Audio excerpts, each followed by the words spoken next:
Wisdom views میں خوش آمدید، جہاں ہم دنیا کو صرف ڈسکس نہیں کرتے، ہم اسے ڈی کوڈ کرتے ہیں۔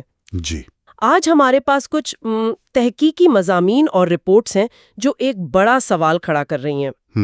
90 کروڑ ووٹرز، بے شمار ریلیاں اور دنیا کی سب سے بڑی جمہوریت کا خطاب۔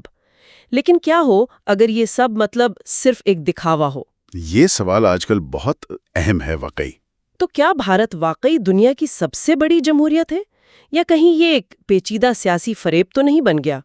آئیے ان ذرائع کی روشنی میں دیکھتے ہیں۔ بالکل، اور دیکھیں نا، بھارت کو اکثر ایک مثال کے طور پر پیش کیا جاتا ہے جمہوریت کی۔ ہاں بالکل۔ ان ذرائع میں جو پہلی بات واضح ہے وہ ہے انتخابات کا پیمانہ، مطلب ناقابل یقین حد تک وسیع۔ جی وہ تو ہے ہی، 900 ملین ووٹرز بہت زیادہ ہوتے ہیں۔ کئی ہفتوں پر محیط الگ الگ مراحل میں کروڑوں لوگ ووٹ ڈالتے ہیں۔ ایسا تو دنیا میں کہیں اور نظر نہیں آتا۔ صحیح، اور یہی پہلو سب سے نمایاں بھی ہے، اتنا بڑا انتخابی عمل۔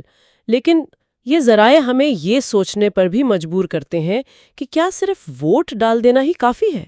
یہی اصل سوال ہے، کیا یہ جمہوریت کی مکمل تصویر ہے؟ ہاں، انتخابات تو ہوتے ہیں، حکومتیں بدلتی ہیں، وہ سب ٹھیک ہے، مگر جو نظام اس سب کے پیچھے ہے، کیا وہ بھی اتنا ہی جمہوری ہے جتنا وہ اوپر سے نظر آتا ہے؟ دیکھیں، یہیں پر ذرائع کچھ تشویشناک پہلو سامنے لاتے ہیں۔ مثال کے طور پر میڈیا کی آزادی کو لے لیں۔ رپورٹرز وداؤٹ بارڈرز کی ایک درجہ بندی کا ذکر ہے۔ اچھا، کیا کہتی ہے وہ؟ اس میں بھارت کا نمبر 180 ممالک میں سے 161واں بتایا گیا ہے۔ اوہو، 161! یہ تو کافی نیچے ہے۔ جی، اور وجوہات بھی بتائی گئی ہیں، جیسے صحافیوں پر دباؤ، میڈیا کی ملکیت کا چند ہاتھوں میں ہونا، اور یہ الزام بھی کہ مین سٹریم میڈیا اکثر حکومتی لائن لیتا ہے۔ جی، ذرائع میں اس قسم کے الزامات کا ذکر ملتا ہے۔ اچھا، تو یہ صرف ایک نمبر نہیں، اس کے پیچھے ٹھوس وجوہات بھی ہیں جن کا ذکر ہے۔ میڈیا کے علاوہ عدلیہ کی آزادی، اس بارے میں کیا شواہد ہیں؟ کبھی تو بھارتی عدلیہ بڑی مضبوط مانی جاتی تھی نا؟ ہاں، پہلے ایسی شہرت تھی۔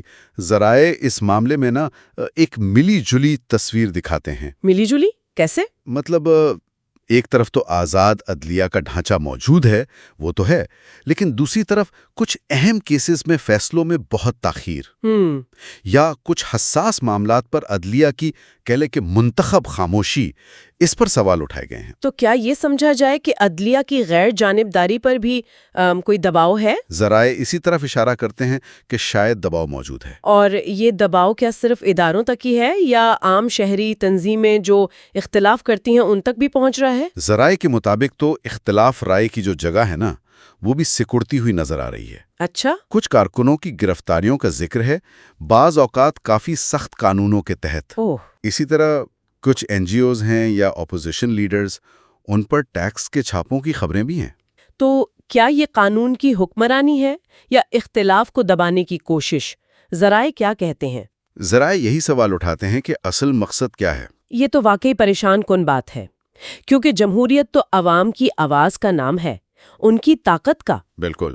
اگر جیسا کہ کچھ ذرائع اشارہ کر رہے ہیں، مظاہرہ کرنے والوں کو ملک دشمن کہہ دیا جائے، یا اقلیتیں خود کو غیر محفوظ سمجھیں، یا ان کی سنی نہ جائے، یا غریب اب بھی بنیادی حقوق کے لیے ترس رہے ہوں، تو پھر سوال پیدا ہوتا ہے۔ ہاں، تو کیا جمہوریت صرف ہر 5 سال بعد ایک بڑا الیکشن کا میلہ بن کر رہ گئی ہے؟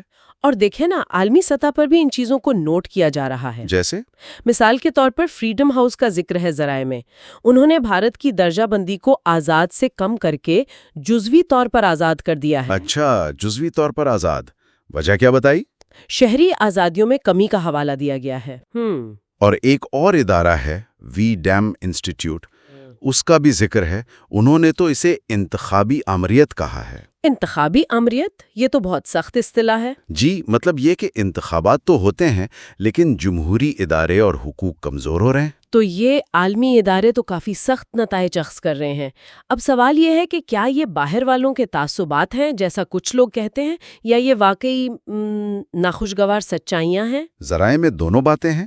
ظاہر ہے حکومت ان رپورٹس کو مسترد کرتی ہے، دوسری طرف ان اداروں کے تفصیلی تجزیے ہیں۔ تو کوئی امید کی کرن بھی ہے، یا صورتحال بس مایوس کن ہی ہے؟ نہیں، امید کی بات بھی ہے۔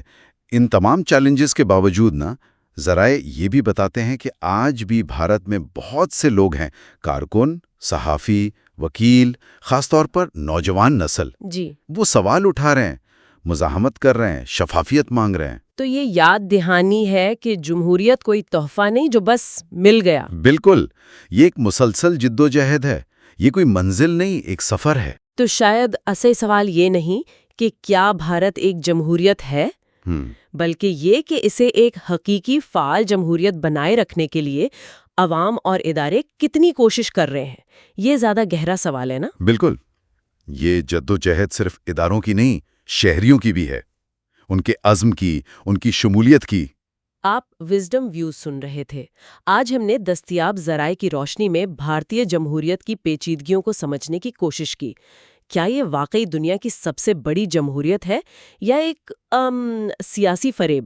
اس پر غور جاری رہنا چاہیے۔ جی بالکل۔ اگر آپ کو یہ گفتگو معلوماتی لگی تو اسے دوسروں کے ساتھ شیئر کریں، اپنی رائے بھی ضرور دیں، اور ہاں، وزڈم ویوز چینل کو سبسکرائب کرنا، لائک اور شیئر کرنا نہ بھولیں۔ اگلی بار تک متجسس رہیں، باشعور رہیں۔ اور جاتے جاتے ایک سوال آپ کے لیے چھوڑے جاتے ہیں۔ اگر جمہوریت صرف ووٹ ڈالنے کا نام نہیں تو پھر شہری ہونے کے ناطے ہماری ذمہ داریاں کیا ہیں؟